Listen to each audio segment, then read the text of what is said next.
Killing Floor 3 released recently, and let's just say some of the community is not happy with the state of the game. The game arguably feels like it's in a state of early access, yet it's not marked as an early access game anywhere it's being sold.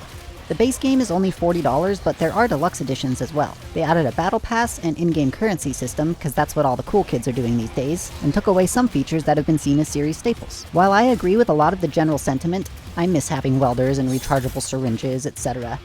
I am personally having a lot of fun with the game, and I like that they're trying to shake up the gameplay loop a little bit. In this video, I want to talk about some of the things I actually enjoy about the game, and compare it to Killing Floor 1 and Killing Floor 2 a little bit.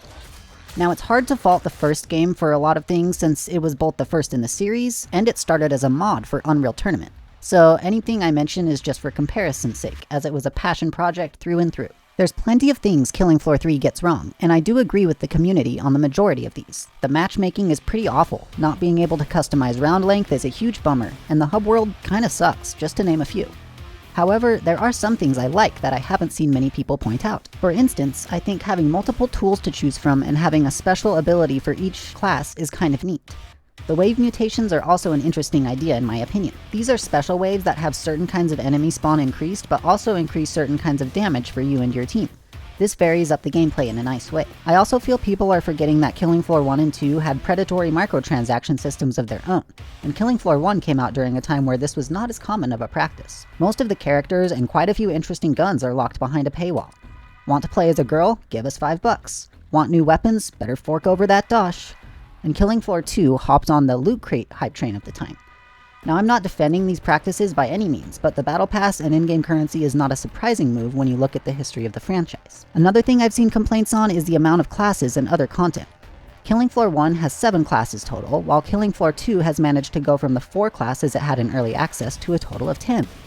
Killing Floor 3 is launching with only 6, although they kind of merged Demolitionist and Support together with the Engineer class. They kept the ability to buy any weapon you want from the shop still, and now that the weight system is gone, it's much easier to experiment with other classes' weapons.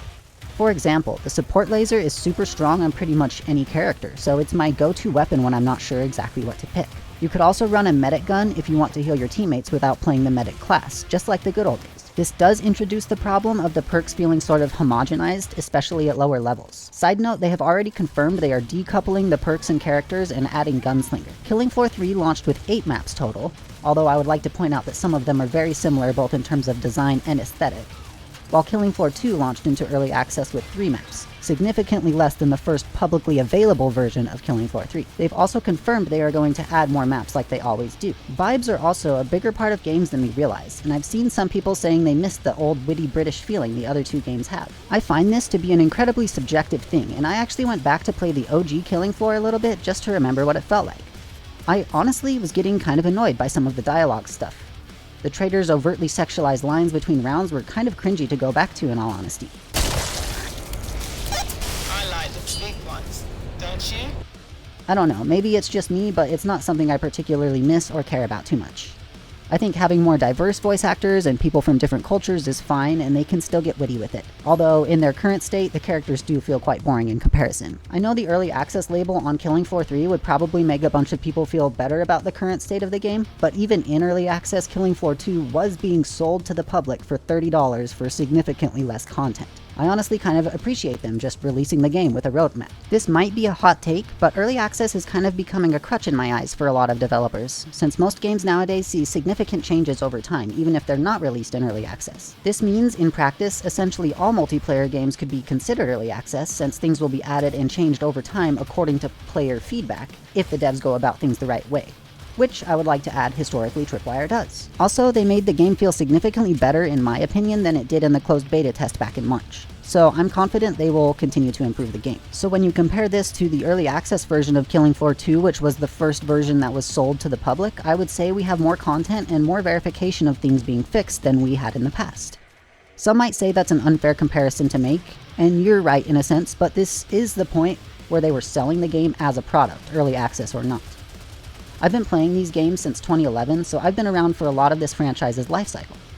When Killing Floor 2 came out, it was also hated on, but now that Killing Floor 3 is out, people seem to be putting on their rose-colored glasses. Does anyone remember how angry we were about the awful loot crate system that's still in the game, I might add?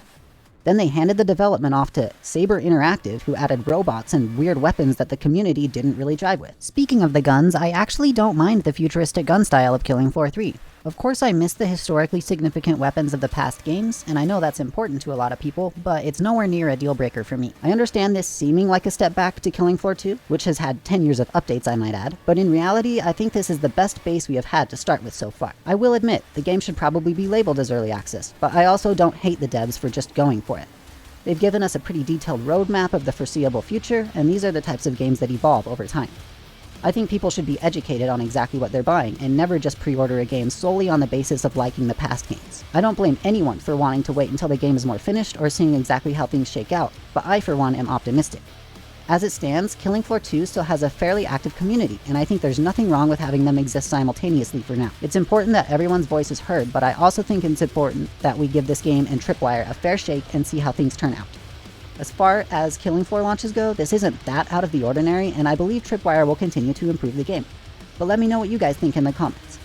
I know some people even went so far as refunding the game, and I don't begrudge anyone for doing so, but I would like to see what the general consensus is. Make sure to like the video and subscribe for more content in the future. I make all sorts of gaming videos and have started doing challenge runs on the channel as well. Thanks for watching, love you guys.